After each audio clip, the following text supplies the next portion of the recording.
नमस्कार मित्रों, मैं राममोहन उपाध्याय अपने YouTube चैनल वेदिका उपाध्याय में आपका हार्दिक स्वागत करता हूं। मित्रों, आज की इस वीडियो में हम लोग करंट अफेयर्स के महत्वपूर्ण प्रश्नों पर चर्चा करेंगे। ये सभी प्रश्न आगामी GDC असिस्टेंट प्रोफेसर परीक्षा, सुपर टेट, राजस्थान व्याख्याता परीक्षा आदि के लिए काफ़ी महत्वपूर्ण है। हमारा पहला प्रश्न है, निम्नलिखित में से असत्य कथन का चुनाव कीजिए। तो इसमें पहला कथन है कि 2021 के साहित्य का नोबेल पुरस्कार अब्दुल रज़्ज़क़ गुरनाह को प्रदान किया गया है।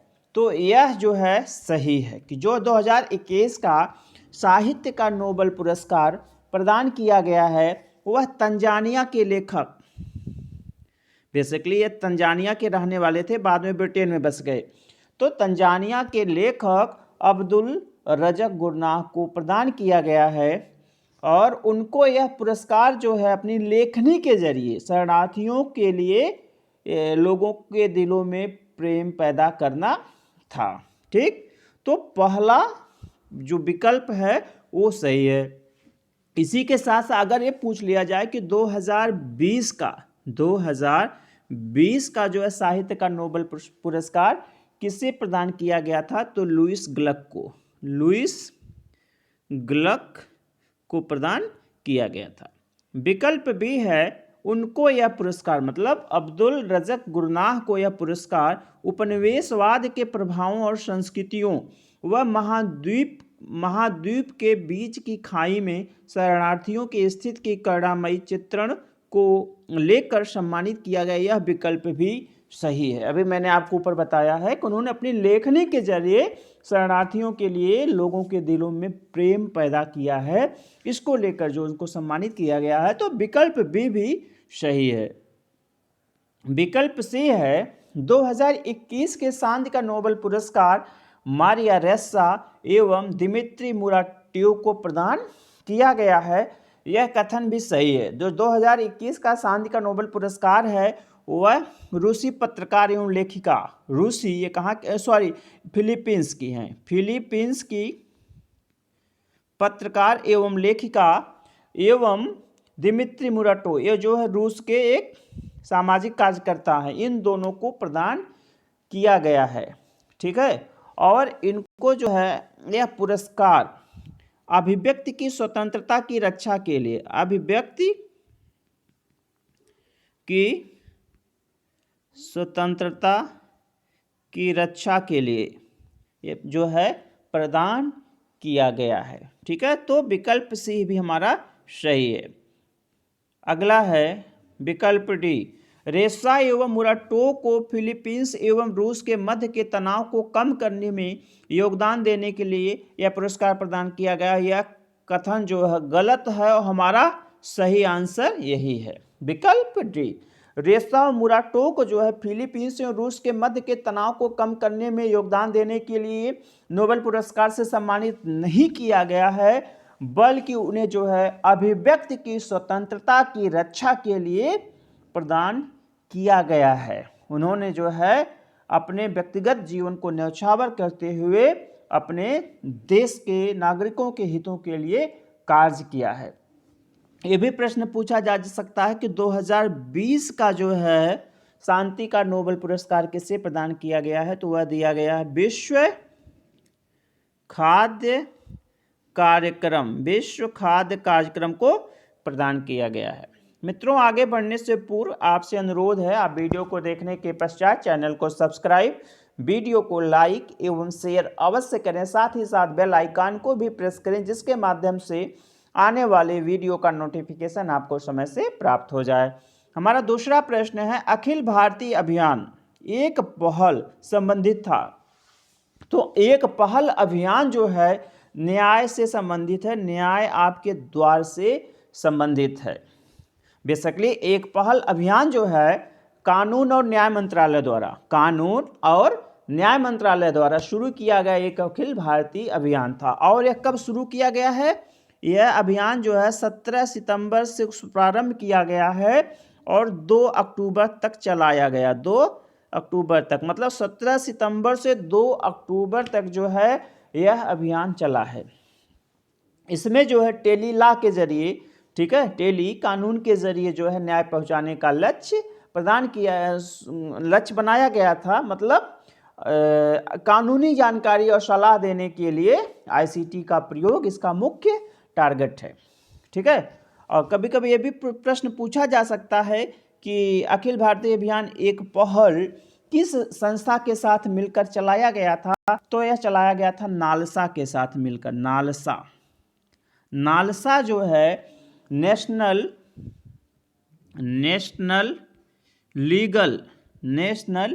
लीगल सर्विसेज अथॉरिटी है, और इसी के साथ मिलकर जो है एक पहल अभियान को चलाया गया था। ठीक है, तो यह कभी कभी प्रश्न ये भी पूछा जाता है कि नालसा का मुख्यालय कहाँ? तो नई दिल्ली में है, नई दिल्ली में है। हमारा अगला प्रश्न है, उत्तर प्रदेश डिफेंस कॉरिडोर, उत्तर प्रदेश रक्षा गलियारा में निवेश करने के लिए अगस्त 2021 में किस सरकारी उद्यम ने समझौता ज्ञापन पर हस्ताक्षर किए? तो इसका सही आंसर है भारत डायनेमिक्स लिमिटेड, BDL ने जो है इस पर समझौता अगस्त 2021 में किया था। ठीक है, अब मैं आपको बता देता हूँ कि जो आपका उत्तर प्रदेश रक्षा औद्योगिक गलियारा है, यह एक महत्वाकांक्षी परियोजना है। इसका मुख्य उद्देश्य है भारतीय एरोस्पेस और रक्षा क्षेत्र की विदेशी निर्भरता को कम करना। मतलब हम जो है रक्षा संबंधित उत्पादों के लिए विदेशों के ऊपर कम निर्भर रहें और अपने देश में ही इसको बना सके। और प्रधानमंत्री नरेंद्र मोदी ने, भी महत्वपूर्ण है, प्रधानमंत्री नरेंद्र मोदी ने 14 सितंबर 2021 को जो है इसका उद्घाटन किया, और इसका उद्घाटन उन्होंने कहाँ से किया? अलीगढ़ में किया, अलीगढ़ में इसका उद्घाटन किया। अब मैं आपको बताना चाहूँ कि ये डिफेंस कॉरिडोर क्या होता है। डिफेंस कॉरिडोर या रक्षा गलियारा होता क्या है? तो एक ऐसा रूट होता है, एक ऐसा रास्ता होता है जिसमें कई शहर सम्मिलित होते हैं।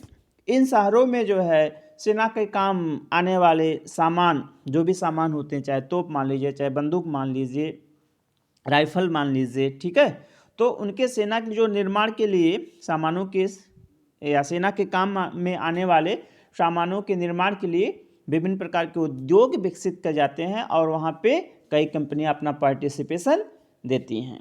ठीक है, एक प्रश्न ये भी पूछा जाता है कि, या पूछा जा सकता है कि उत्तर प्रदेश रक्षा औद्योगिक गलियारा कुल कितने शहरों से होकर गुजरता है? तो यह कुल 6 शहरों से होकर गुजरता है। इसमें भी पूछा जा सकता है कि कहाँ से नहीं गुजरता है? तो कहाँ से गुजरता मैं आपको बता दे रहा हूँ। अलीगढ़ पहला है अलीगढ़, इसके बाद है आगरा, अलीगढ़ आगरा, इसके बाद आ जाएगा आपका झांसी, अलीगढ़ आगरा झांसी, फिर हो जाएगा चित्रकूट, इसके बाद कानपुर से होकर लखनऊ आ जाए। कुल 6 शहर जो है उत्तर प्रदेश रक्षा औद्योगिक गलियारा से होकर, या यहाँ से 6 शहरों से होकर यह गलियारा गुजरेगा। ठीक है, हमारा अगला प्रश्न है, वैश्विक शांति सूचकांक 2021 के अनुसार निम्नलिखित में से विश्व का सबसे शांतिपूर्ण क्षेत्र कौन सा है? यहाँ पर देश नहीं पूछा जा रहा बल्कि क्षेत्र पूछा जा रहा है। सबसे शांतिपूर्ण क्षेत्र, तो सबसे जो क्षेत्र है, जैसे आइसलैंड है, ठीक है, देश अगर पूछा जाता तो कौन था?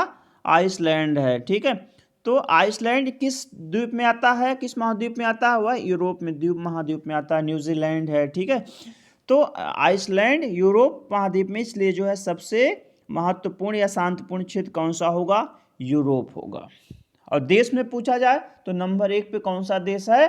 आइसलैंड है। उसके बाद दूसरे नंबर पे अगर पूछ लिया जाए तो न्यूजीलैंड है, न्यूजीलैंड। तीसरे नंबर पे पूछ लिया जाए, कभी कभी मिलान करने के लिए दे दिया जाता है, डेनमार्क है। आइसलैंड नंबर 1, नंबर 2 न्यूजीलैंड, तीसरे नंबर पे डेनमार्क अवस्थित है। ठीक है, इसके और इस सूचकांक को जो है, जो वैश्विक शांति सूचकांक है, उसको institute for economics and peace के द्वारा जारी किया जाता है। Institute for economics and peace. यह एक संस्था है, इसी के द्वारा जो है इस सूचकांक को जारी किया जाता है। और इस बार जो 2021 में कुल 163 देशों को सम्मिलित किया गया था और उसमें भारत को जो है 135वें स्थान पर रखा गया है। भारत को 135वां स्थान प्राप्त हुआ है और अंतिम स्थान जो है अफगानिस्तान में। अंतिम स्थान पर कौन अवस्थित है? वह है अफगानिस्तान। काफ़ी महत्वपूर्ण प्रश्न है। अगला प्रश्न है, कटलास एक्सप्रेस 2021 अभ्यास में भारतीय नौसेना के किस जहाज ने भाग लिया था? जो कटलास एक्सप्रेस 2021 अभ्यास, ठीक है, ये बेसिकली पूर्वी अफ्रीका और पश्चिमी हिंद महासागर में जो है राष्ट्रीय एवं क्षेत्रीय समुद्री सुरक्षा को बढ़ावा देने के उद्देश्य से आयोजित किया जाता है। और अब की बार जो है 26 जुलाई से 6 अगस्त 2021 तक जो है यह मध्य अफ्रीका के पूर्वी तट पर आयोजित किया गया था। मध्य अफ्रीका के पूर्वी तट पर आयोजित किया गया था। और इसमें जो है भारतीय नौसेना का जो है भारतीय नौसेना का INS तलवार जो है सम्मिलित हुआ था। INS तलवार सम्मिलित हुआ था। तो विकल्प सी हमारा सही आंसर है। अगला प्रश्न है, टोक्यो ओलंपिक 2020 में प्रथम गोल्ड मेडल किसके द्वारा जीता गया? तो सबसे पहले मैं आपको यहाँ पे बता दे रहा हूँ कि टोक्यो ओलंपिक 2020 जो है 2021 में आयोजित किया गया था। आयोजन इसका वर्ष 2021 है, लेकिन इसको टोक्यो ओलंपिक 2020 ही जाना जाएगा। तो टोक्यो ओलंपिक 2020 में प्रथम गोल्ड मेडल किसके द्वारा जीता गया? तो वह जीता गया यांग कियान के द्वारा। और यांग कियान कहाँ की हैं? चीन की खिलाड़ी हैं। और इन्होंने जो है 10 मीटर राइफल प्रतियोगिता में, वो भी महिलाओं की 10 मीटर राइफल प्रतियोगिता में स्वर्ण पदक प्राप्त किया। अगर भारत पूछ लिया जाए, भारत के प्रथम गोल्ड विजेता कौन थे? तो हो जाएगा मीराबाई चानू।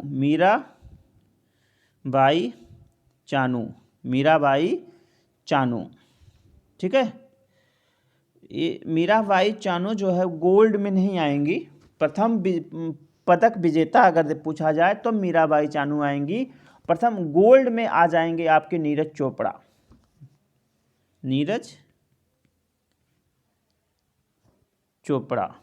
ठीक है। और यह भी प्रश्न पूछा जा सकता है कि टोक्यो ओलंपिक 2020 में भारत को कुल कितने पदक प्राप्त हुए? तो भारत को कुल 7 पदक प्राप्त हुए थे। उनमें से एक गोल्ड मेडल है और 2 सिल्वर मेडल है और 4 कांस्य पदक है। तो 4, 2, 6, 7 पदक कुल प्राप्त हुए थे। जो गोल्ड मेडल है वह नीरज चोपड़ा को भाला फेंक प्रतियोगिता में प्राप्त हुआ था। ठीक है। और इसका जो शुभंकर है मिराइतोवा सोमाइटी,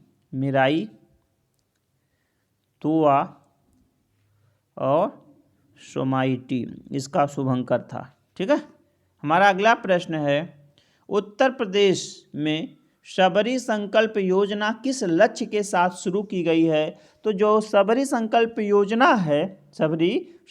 योजना उसका मुख्य लक्ष्य कुपोषण को समाप्त करना। तो विकल्प हमारा सही आंसर है। हमारा अगला प्रश्न है, शैक्षणिक वर्ष 2021-22 से नई राष्ट्रीय शिक्षा नीति 2020 लागू करने वाला भारत का प्रथम राज्य कौन सा है? तो शैक्षणिक वर्ष 2021-22 में नई राष्ट्रीय शिक्षा नीति 2020 को लागू करने वाला भारत का प्रथम राज्य कौन सा है? कर्नाटक है। विकल्प बी हमारा सही आंसर। अगर आपसे दूसरा पूछ लिया जाए कि लागू करने वाला दूसरा राज्य कौन सा है, तो वह है मध्य प्रदेश। हमारा अगला प्रश्न है, निम्नलिखित में से किस राज्य को अगस्त 2021 में भारत सरकार द्वारा वन धन योजना के लिए सर्वश्रेष्ठ प्रशिक्षण राज्य के रूप में सम्मानित किया गया? सर्वश्रेष्ठ प्रशिक्षण राज्य के रूप में सम्मानित किया गया है। यहाँ पे हमारा प्रश्न सर्वश्रेष्ठ प्रशिक्षण, यहाँ पे ध्यान देने वाली बात है। अगर सर्वश्रेष्ठ राज्य पूछा जाता तो मणिपुर हो जाता। सर्वश्रेष्ठ राज्य अगर हमारा प्रश्न होता तो इसका सही आंसर है मणिपुर। मतलब वन धन योजना के लिए सर्वश्रेष्ठ राज्य का दर्जा किसे प्राप्त हुआ, तो मणिपुर को प्राप्त हुआ। लेकिन प्रश्न पूछा जा रहा सर्वश्रेष्ठ प्रशिक्षण राज्य, तो सर्वश्रेष्ठ प्रशिक्षण राज्य का दर्जा जो नागालैंड को प्राप्त हुआ, नागालैंड को प्राप्त हुआ है। ठीक है, नागालैंड को जो सर्वश्रेष्ठ प्रशिक्षण, सर्वश्रेष्ठ सर्वेक्षण और सबसे अधिक संख्या में वन धन केंद्रों की स्थापना के लिए प्रथम स्थान प्राप्त हुआ। 3 चीज़ों के लिए इसे प्रथम स्थान प्राप्त हुआ, सर्वश्रेष्ठ प्रशिक्षण, सर्वश्रेष्ठ सर्वेक्षण और सबसे अधिक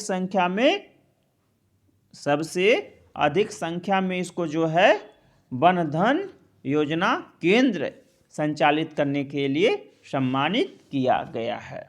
तो हमारा विकल्प ए सही आंसर है। हमारा 10वां एवं अंतिम प्रश्न है, इटली ने भारत में अपना पहला फूड मेगा पार्क निम्नलिखित में से किस स्थान पर शुरू किया। यहाँ गलत हो गया, किया गया नहीं है, मतलब इटली ने भारत में अपना पहला फूड मेगा पार्क किस स्थान पर शुरू किया, तो उसने फणीधर में शुरू किया। इटली ने फणीधर में जो है अपना पहला फूड पार्क या फूड मेगा पार्क प्रारंभ किया था। फणीधर कहाँ पे है, यह गुजरात में है। गुजरात के मेहसाणा जिले में है फणीधर। ठीक है, और इसका उद्देश्य है दोनों देशों के कृषि और उद्योग के बीच तालमेल बढ़ाना। तो मित्रों, इस वीडियो में मैंने करंट अफेयर्स से संबंधित 10 महत्वपूर्ण प्रश्नों पर चर्चा की। सभी प्रश्न आपके आगामी परीक्षा के दृष्टि से काफ़ी महत्वपूर्ण हैं। आप इस वीडियो को ध्यानपूर्वक देखिएगा और अपने मित्रों को भी शेयर कीजिएगा। साथ ही साथ जो है अपने सुझावों को भी कमेंट बॉक्स में अवश्य दीजिएगा। आप सभी को सुनने के लिए बहुत बहुत धन्यवाद। नमस्कार।